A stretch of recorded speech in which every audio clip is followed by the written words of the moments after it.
Speaking of controversy around the National Football League, let's talk about the quarterback situations. Holy cow, there's a lot of stuff going on around the NFL. Deshaun Watson came back and played for the Cleveland Browns in his first game after the 11-game suspension for all the sexual misconduct.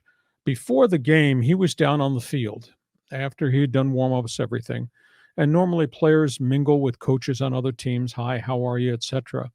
And he walked up to the owner of the Houston Texans franchise, Cal McNair, and shook his hand.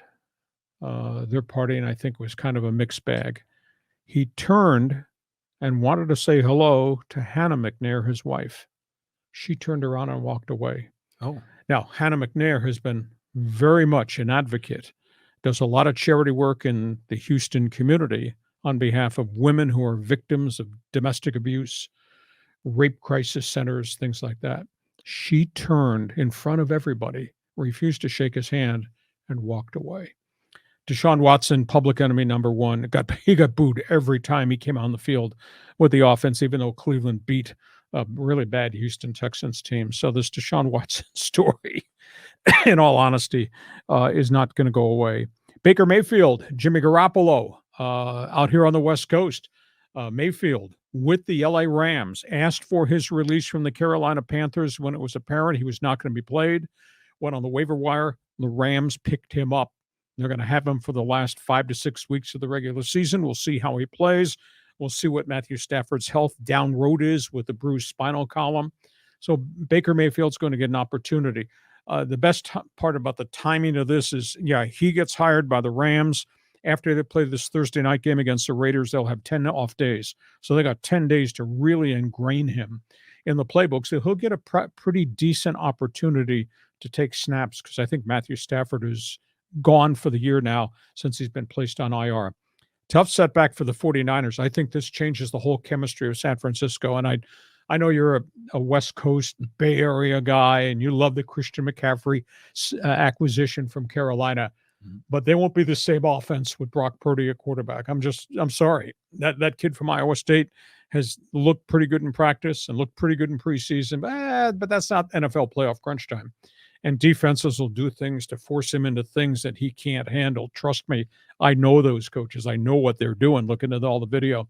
This is a big blow for San Francisco because the one thing about Garoppolo, he made plays down the field.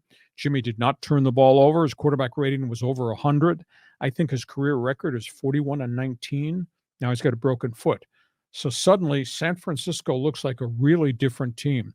They're going to have to run the football a lot more to take pressure off Brock Purdy. They'll continue to play really good defense. So that's a unique quarterback story there. In New England, big controversy. Mac Jones, the kid from Alabama, the quarterback, the starter, he's really upset with the play calling. And he's got two defensive guys who are calling plays for him. It's been a weird year. Matt Patricia, longtime defensive coordinator, Belichick ally, former coach of Detroit Lions. Matt Patricia's calling the plays. And Joe Judge, linebacker coach, former defensive coordinator, former Giants head coach, he's the assistant offensive coordinator. And Mac Jones is really upset that they're not going down the field, that all those dink and dunk and, nickel and dime, 5 and 10-yard passes that Matt Patricia's calling. He finally lost his composure. He blew his lid on the sidelines last week. Bill Belichick's response is, it's too late in the season. We can't make changes in our coaching staff to try to fix what's wrong. End of the day, New England's a very ordinary football team now, post-Tom Brady era, and Mac Jones was supposed to lead him to great things, and that's not happening right now, but he's steamed at Patricia and Judge, Belichick's right-hand guys, defensive guys calling offensive plays, so that relationship hasn't gone well. Atlanta's got a new quarterback. It's taken a lot longer than I thought it would. They're sitting Marcus Mariota down. Desmond Ridder, the rookie from the University of Cincinnati, who was dazzling in preseason, but that was back in August. He's going to make his first start this weekend, so he'll be the new starting quarterback, I think, going forward in what's turned out to be a bad season in Atlanta. And I don't know what they're going to do in Indianapolis. Matt Ryan had 4 turnovers last week, and all of a sudden he's throwing the ball where he shouldn't throw it, and he's throwing out of desperation. He's taking sacks and he's fumbles. His turnover sack statistics are just horrific.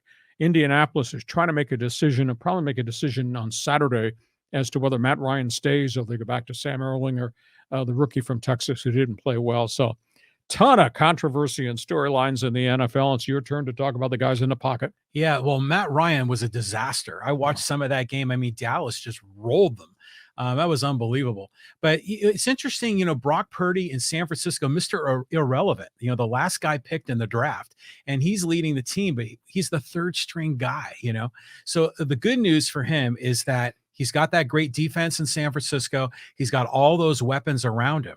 He just has to not make mistakes. And I think San Francisco can advance very deep into the playoffs. That's easier said than done for you sitting here in a San Diego studio Yeah. when he's trying to do pre-snap reads. And are they blitzing or what are they showing me? Oh, I've never seen this before on video. Brock Purdy, welcome to the National Football League.